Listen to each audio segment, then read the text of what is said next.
¿Qué tal, amigos?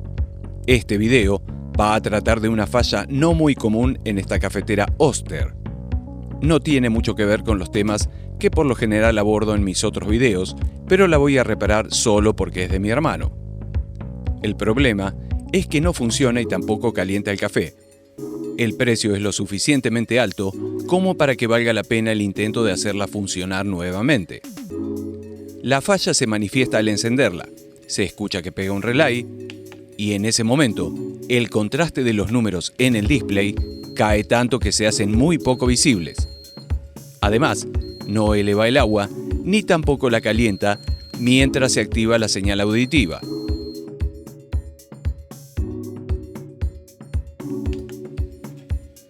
Pasamos directamente al desarme sacando la tapa inferior luego de extraer 6 tornillos cabeza Phillips. Este es exactamente el modelo y es para 220 volts. Con el relay activado, medimos sobre los terminales de la resistencia y notamos la ausencia de los 220 volts que debería haber allí en ese momento. Hay 4 componentes principales en serie y que deben medir continuidad y resistencia respectivamente. El termostato es de 10 amperes por 250 volts y 145 grados centígrados.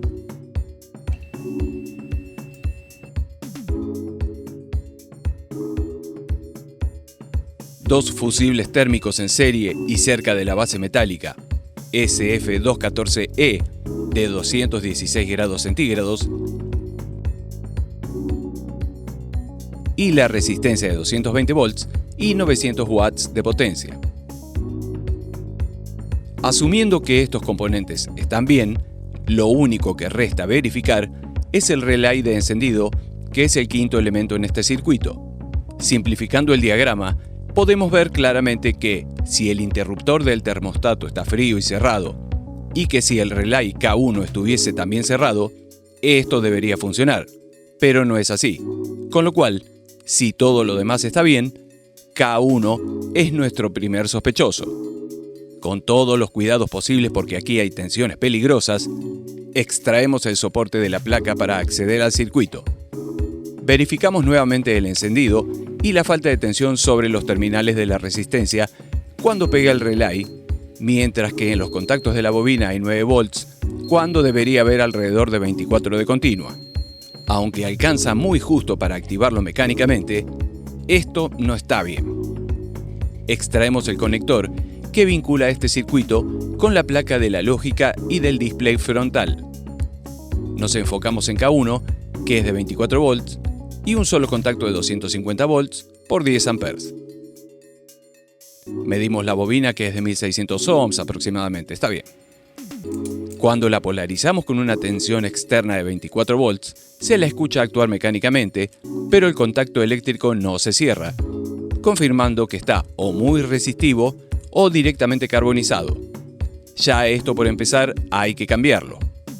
Una vez instalado el nuevo, medimos nuevamente las tensiones con mucho cuidado porque es un chasis vivo, o sea que las bajas tensiones de continua no están desacopladas de la red eléctrica por un transformador y están directamente vinculadas a los 220 volts.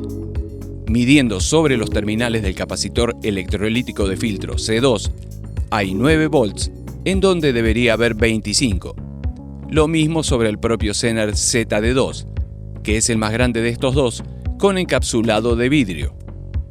Y tenemos 3,3 volts aproximadamente sobre el diodo ZD1, que es de 5,6 volts, y es el más chico de ambos Zeners, porque es el que maneja menos potencia. Esto no está bien, y la placa de lógica recibe, en vez de los 5 volts necesarios, 2,6, y es por eso que se atenúa la intensidad de los números del display. La forma en que se obtienen las bajas tensiones desde la red de 220 volts sin un transformador es por medio de 2 resistencias y un capacitor. La R2 de 470 kΩ y medio watts en paralelo con C1, que es un capacitor de poliéster de 1 microfaradio por 250 volts, y esta R3, que es de 47 ohms y 2 watts. A partir de allí, los diodos rectificadores, los filtros y los Zeners estabilizadores. R2 y R3 estaban bien, así que solo nos queda verificar a C1. La nomenclatura 105 es lo mismo que 1000 nanofaradios, y ya el capacímetro nos dice que tiene solo 407 nanofaradios, menos de la mitad de lo que debería, y además está resistivo. Definitivamente está muy mal, y lo reemplazamos por uno de la misma capacidad, pero de más tensión, no por algo en especial. Es que conseguí este y no incide en nada en que sea de mayor tensión. Enchufamos el equipo y sin encenderlo ya medimos que sobre C2 hay 25 volts. Lo mismo que sobre el Zener ZD2 y también sobre ZD1, que es de 5V6, en donde están presentes los 5,6 volts. Perfecto. Activamos el encendido desde el panel. Como está en vacío, se activa la señal sonora por falta de agua y ahora, sobre la bobina del relay, en donde antes había 9 volts, se me escapan un poco las puntas porque no quiero apoyar las manos sobre el circuito o hacer un corto, a ver. Ahora sí, hay casi 20 volts. Bien, parece que está funcionando. Esperamos a que se enfríe, volvemos a encenderla. Ahora midiendo en alterna sobre los terminales de la resistencia del calentador, pega el relay y tenemos allí a los 220 volts. Inclusive ya se siente que la temperatura aumenta. Probamos con la medida completa de agua sin café solo para hacer un chequeo. Encendemos, pega el relay y los números del display se mantienen intensos.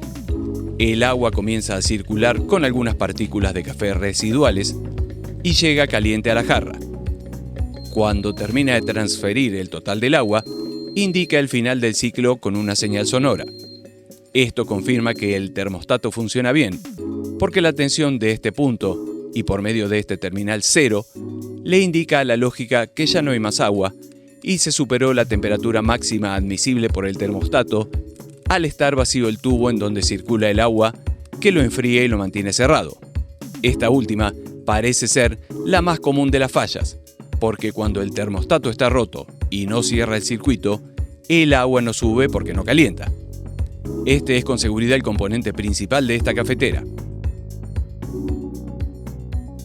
De hecho, si eliminamos toda la electrónica y sustituimos a K1 por un interruptor, la cafetera funciona perfectamente sin el temporizador y los otros detalles.